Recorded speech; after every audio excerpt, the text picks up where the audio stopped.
Grid-assisted and hand-drawn logos allow you the flexibility of still working with text, but also adding your own illustrative concepts to that text. In other words, it's almost like you're making your own font or typeface. Here's how we're going to start off with it. The first prompt for this one is going to be the simple grid-assisted logo. We want to create a simple grid, and then using that grid pattern, build out some letter forms that we can use for our design. Now, to get started, let's make a grid.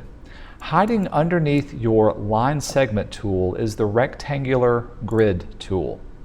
With it selected, you can double click on it, and this is where you can dial in exactly the number of dividers that we need. And I'm going to set both the horizontal and the vertical dividers to be 50. Everything else will be exactly the same, and we'll say OK to this.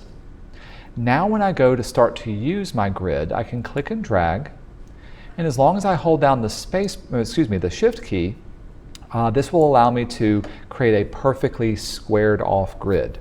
Now if you find examples of grid made logos or grid typography or just kind of logos that look like this, there's lots of different other grids you can work from. This is the simplest one. Here's the second part of this trick. With our grid selected, we're going to go up to View, down to Guides, and we're going to tell it to Make Guides. Now that I've got some guidelines created, these won't print. These will simply be in the background to help us draw off our different forms. Let's get started on making some different forms that I can use with my typography.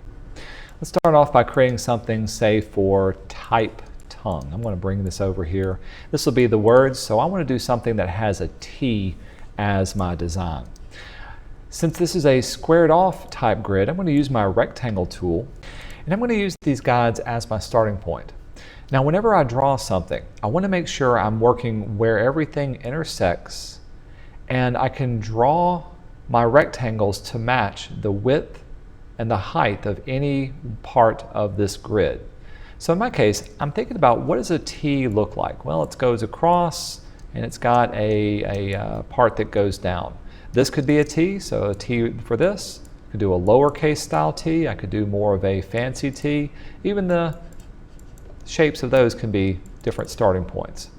So something as simple as, let's do a large T on top here, and then maybe a T going across here. And since there's two T's, I'm going to do one inside of it. I'm going to use my white arrow tool to see if I can draw this off. Again, make sure when you draw, you've got your little intersection points and you're using the grid to your advantage. So now I've got this, and there's a grid made font. There's type tongue. I can place it here, I can place it inside and use it with my design. There's one font variation of it. I can then take this and I can start to play around with the design and see what else I can do with it. Hey, if I needed to expand it, remember you can use your Pathfinder tools, and this will allow you to, let's pull up my window down to my Pathfinder. We'll subtract everything from the front. That one didn't work out too well. Let's try this again. So instead of that, I'm going to use my Shape Builder tool and erase away the white within it. Now I've got it selected. But with this, I can then go in and start to tweak other little forms. Maybe I want to do something that looks like this. Maybe I want to, what if I pulled it all the way out? Does that look like a double T? So there's another thing. So I could take that, copy it. And again, I'm using my Shape Builder tool to get rid of these extra little forms. So I've got that as a starting place. Playing around with this also simply means giving yourself a variety of the same thing. What if instead of using this font, we'll swap it up to something like this. I can try to make a type that looks like this, or I can riff off of my own. Let's see, maybe I'll do something, type going up from here, oops, excuse me, and across. Kind of like that little shape that's going on with this one. Maybe I can copy it and place it someplace too. Let's see, we'll go with this here. I'm using the grid as my starting point. I'm using the grid to know exactly where to place things and where to put things. And then later on, I can always go back and tweak it up. Hey, there's kind of an abstracted looking T. I'm not saying it looks the best. Maybe I'll take these two ends and let's bring them in just a little bit. So that looks a little bit more balanced from here. Maybe what I need to do, yeah, let's go in one more. So there's another style for the T. Using that grid took a lot of the guesswork over exactly where to place things and how to build these out. Now, you don't have to be stuck with just vertical and horizontal styles of font making or grid making. Now that I've got that, and we'll scale it down. Let's group these together too and scale these down. You can use angular styles, and you can even use rounded off styles for your designs. Let's take these and I'll put these up here. Let's say I wanted to do something with Metalang. Let's make an M out of this one. I'll start off designing this as if it was vertical. So maybe in this case I want to create just a little pattern of lines. And again, I'm using my path, making sure everything intersects nicely. Maybe I'll have like a little double line that I can work with. That looks good. Can group those together. And I'm going to make a copy of these just so I can work with this. Now an M has of course a place going up, and it's got a place turning sideways too. Now I rotated this 50 degrees. If I want to do it perfectly, I can grab my rotation tool, and with it I can dial in exactly what I want this to be. So in this case I can double click on it. That was positive 50. Let's go negative 50 on this one. Now I've got some shapes that are starting to overlap. This looks like the inside of my M. Hey, let's use our shape builder tool. Remember, hold down the Option key and you can get rid of the unwanted parts to work with. Now that I've got that, let's see if I can build out the stems of my area too. It's looking good, say right there. Oops.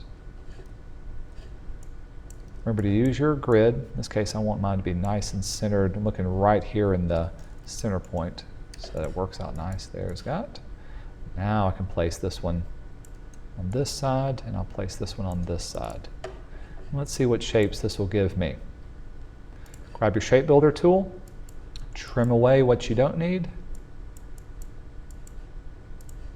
Keep what you do, maybe even see what can intersect and what cannot. So there's a nice little M that's created. Maybe I'll let it be more of a striking M this way. If you like that, so there's another grid assisted M that fits well with the Metalang that I've created with this. So you can take existing designs, rotate them, angle them, come up with different shapes, but I'm using that grid as my starting point to make these particular shapes. If you did want to do something that was circular, let's do it for GoLingo. Maybe I'll take this design. Circles are easy enough to make. So in my case, I'm going to grab my ellipse tool, start off with an intersection, hold down the Option key. When you do this, this is going to give you circles that go from the center point outward. If you also hold down the Shift key, this will allow you to give a perfect circle. So Shift and Option is a perfect circle going from the center point outward. So this will be, say, my center circle. I'm going to make it red just so I can distinguish it. Let's draw another one. I'll deselect it. Again, hold down Option and Shift. I'm going to go slightly bigger with this one. Sometimes it helps to be able to, let's do it as an outline so I can see it. Option, Shift. And again, I'm using my guidelines. I'm not just doing an arbitrary circle. I want it to be a specific size. So there's one that's this size. Now I can take it.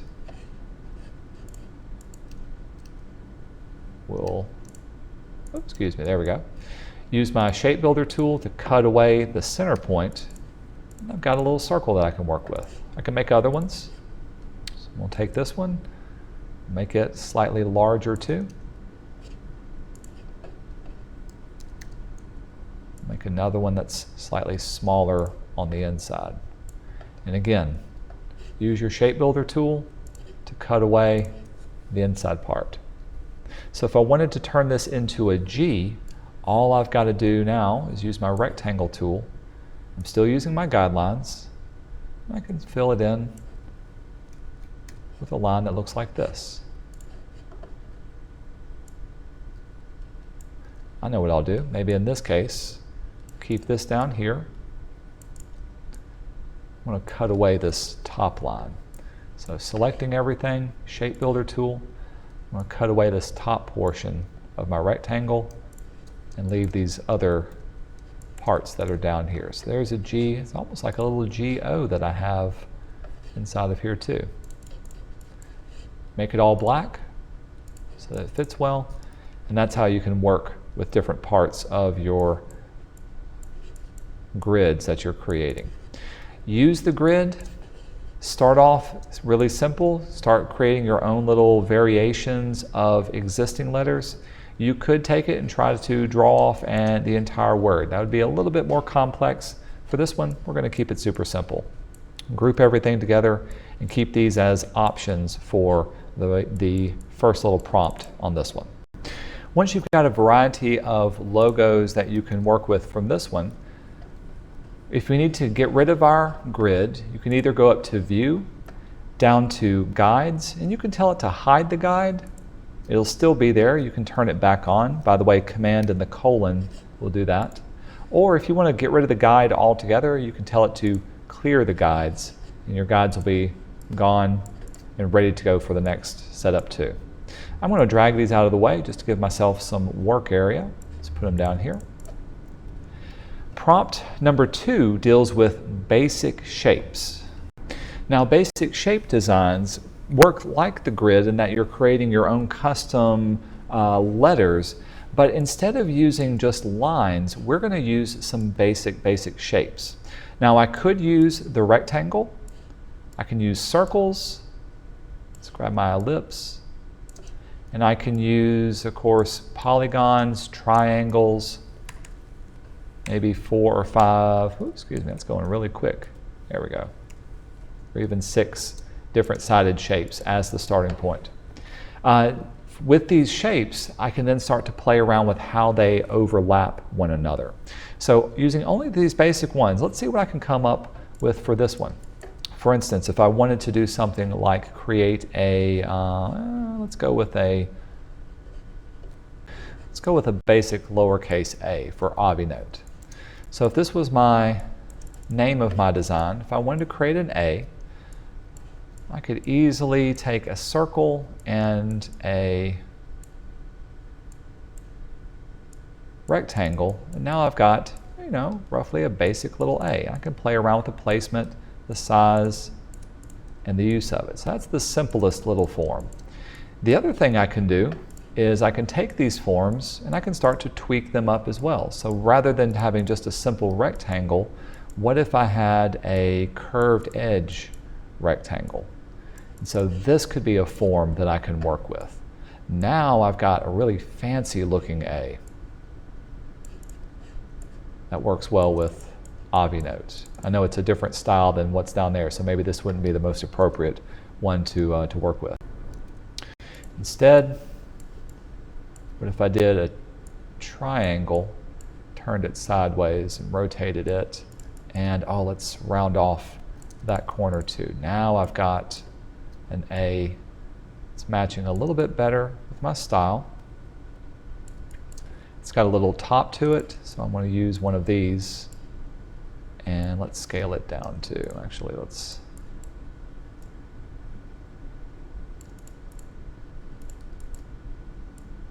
keep playing with it. There we go.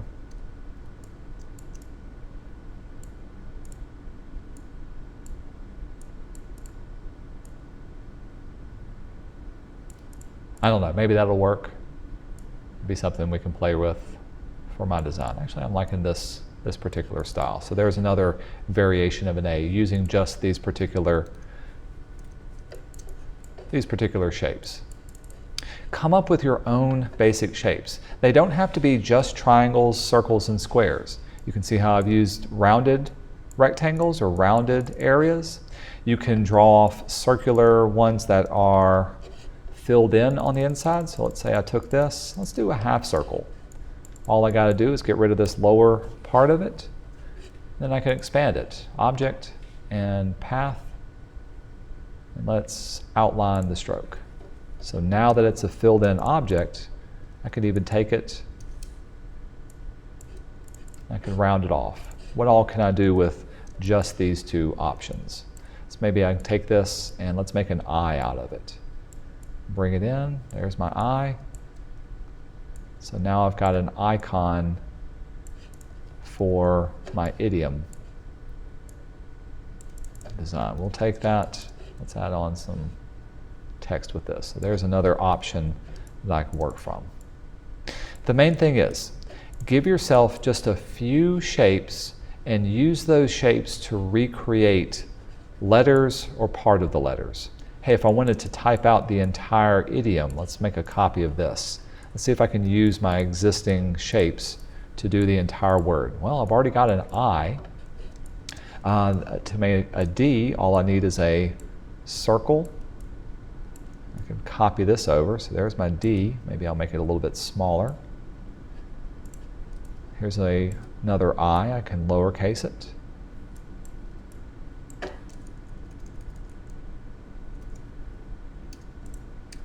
Oops. There we go. Here's our O. And to do an M, what could we do for M? Maybe I could just do a couple of lines and connect it. So there's idiom just out of the shapes. That's kind of a cool little concept. You don't even need to have the word by itself. Again, play around with it. See how far you can take it and create your own individual letter forms just by using these basic shapes. Once you're done, this one's going to go under the hand-drawn ones, whereas the grid-assisted will be selected for these as well. The final way you can do hand-drawn lettering is simply by drawing it by hand. Now, to do this, you're going to need to obviously work on your own separate sheet of paper. This can be done digitally if you have a digital drawing tool, and you can use a variety of different media. So don't think that you have to do this just with pencil and paper. You can use markers, you can use pens, you can use calligraphic pens. Several people have used crayons, or even go to the chalkboard and use chalk for this. The main thing is, you're drawing each of the words or the letters by hand. Now when you do this, it's also helpful to maybe draw it several different times, several different variations, and if you have tracing paper, you can draw it and redraw it and trace it off until you get exactly what you want. Now in my case, I've gone ahead and pre-drawn just some simple ideas, and I can keep working through these on individual pieces of paper. I've done individual letters. I've tried doing some scripted type, and here's where I was playing around with the W, and I was trying to do it different ways with different curlicues. I've done it inside of different shapes to warp them. I've done block lettering. I've done different styles of lettering, and I've used some different media to work with as well. Here's where I took the tracing paper and I tried to redraw and redo the individual letters one on top of each other just to see what it would look like if they were in a different place. Using different media, like a marker in this case, will pick up on that media, that brush stroke type of effect that I couldn't get when working with just a pen. The main thing is, photograph these or scan these, get them into your computer. In my case, I just photographed it and emailed it to myself. Once they're done, I can jump into Illustrator, and let me show you some things that you can do to digitize your type. I'm going to go up to File and down to Place, and let's see if I can find those images. I've got them on my desktop for hand. And I'm going to bring in this entire thing. When you place an image, simply click and drag and it'll place it inside of your document. The quickest and easiest way that you can vectorize something, of course, is to use your image trace. This is found at the very top of your toolbox. We'll say OK to this warning. And remember, with image trace, it's going to look for good contrast, lights and darks, and it's going to very quickly vectorize what you have.